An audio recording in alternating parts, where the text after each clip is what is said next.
बहुत समय पहले की बात है। एक छोटे से गांव में एक लालची व्यापारी रहता था।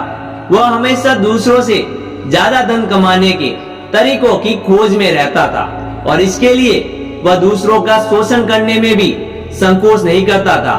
व्यापारी का नाम धनीराम था और इसे इस बात पर गर्व था कि उसके पास गांव में सबसे अमीर व्यक्ति होने का खिताब है। हालांकि उसके धन होने के बावजूद भी वह कभी भी संतुष्ट नहीं होता था और उसका लालच दिन ब दिन बढ़ता जा रहा था। एक दिन धनीराम को पता चला कि पास के जंगल में भगवान बुद्ध प्रवचन देने आए हैं। गांव के कई लोग बुद्ध के उपदेश सुनने जा रहे थे। धनीराम ने सोचा, मैं तो इतना अमीर हूँ, मुझे किसी प्रवचन की आवश्यकता तो नहीं है, लेकिन अगर बुद्ध को सुनने से मुझे अधिक धन कमाने का तरीका मिल जाए तो यह मेरे लिए बहुत फायदेमंद हो सकता है। इसी लालच के विचार से वह भी बुद्ध के प्रवचन में जाने का निर्णय लेता है। जब धनीराम वहां पहुंचा तो उसने देखा कि बहुत सारे लोग बुद्ध की बातें सुन रहे हैं। बुद्ध बड़े शांत और सरल तरीके से जीवन की सच्चाइयों के बारे में बोल रहे थे। उन्होंने अहंकार, लालच और असंतोष से मुक्त होने पर महत्व पर जोर दिया।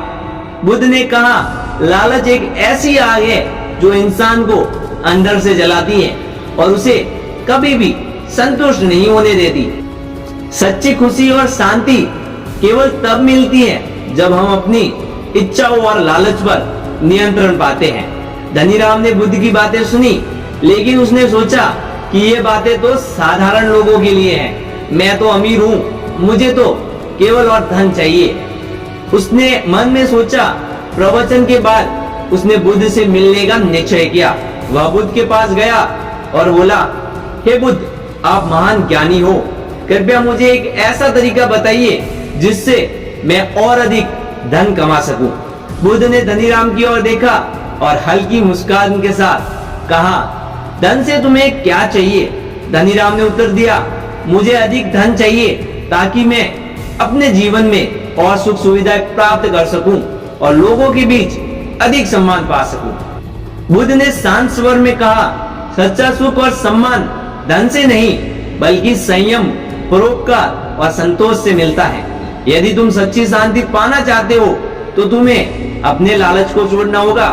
धनीराम ने हंसते हुए कहा, पर मैं तो अपनी मेहनत से धन कमा रहा हूँ, तो इसमें क्या गलत है?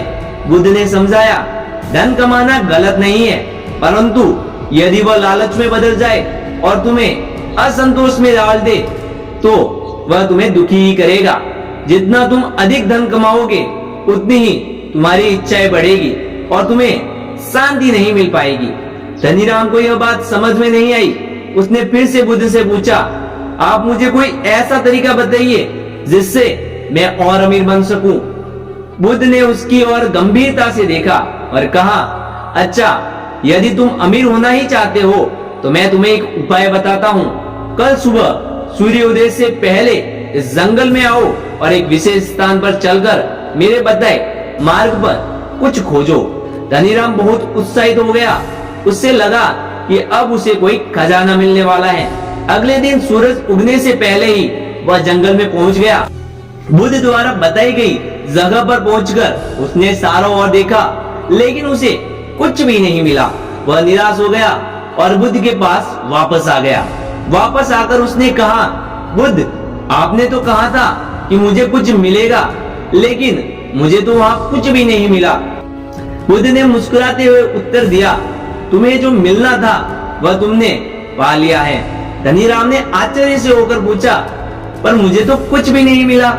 बुद्ध ने समझाया, तुमने अपने लालच की आग को बुझाने की कोशिश की है और यह सबसे बड़ी खोज है।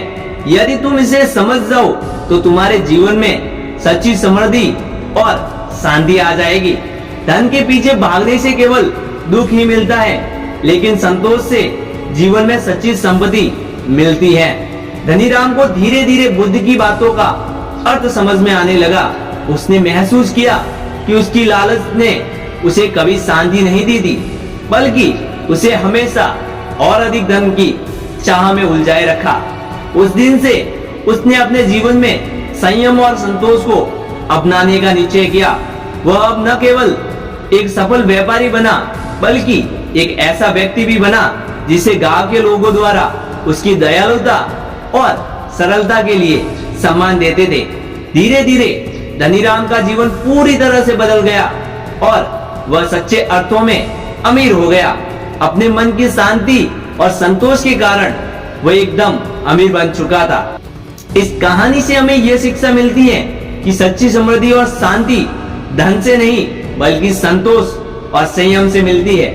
अगर आज की कहानी से आपको कुछ सीखने को मिला है तो यह कहानी अपने दोस्तों और अपने परिवार वालों के साथ शेयर जरूर कीजिएगा और ऐसी ही और कहानी देखने के लिए हमारे चैनल को लाइक, शेयर और सब्सक्राइब जरूर कीजिएगा।